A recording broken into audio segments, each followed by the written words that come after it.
Representative Joe Sosnowski, live in Rockford, represent part of that area, but also Winnebago and Boone County.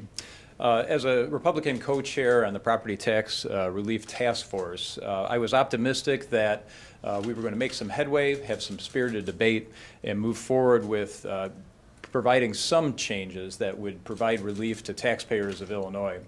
Unfortunately, from the very beginning, the committee was set up really as a sham, and what we see from a report that hasn't even been generated, there simply has been a draft. It's really a collection of a variety of different thoughts and ideas, none of which have been debated by the full task force, and really they were compiled in a draft form again by just a handful of members. It really does a disservice to property taxpayers in the state of Illinois, especially when we're trying to address what is one of the biggest problems in Illinois and is driving folks and businesses out of the state.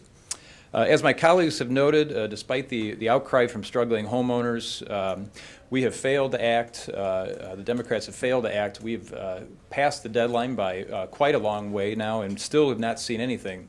And just want to point out a couple other things. It's surprising because the task force was created with the idea that this would help support the Democrats' goal of driving the income tax referendum issue because some of those dollars may provide property tax relief.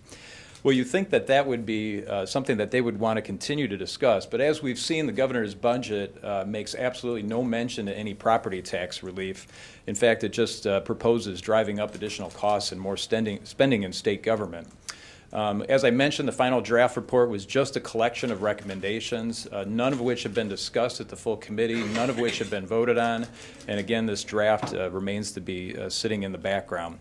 So instead of bringing us closer to meaningful reform and lasting property tax relief for the families of Illinois, the task force was a complete disaster. So I'm calling on my Democratic colleagues, as was mentioned by the colleagues here. We want these bills that we've proposed, that were suggested at the property tax committee level, but that we've also, introduced in bill form to have their opportunity to be heard in committee and voted on. The taxpayers of Illinois deserve this, and we call on the House Democratic leadership to let that happen.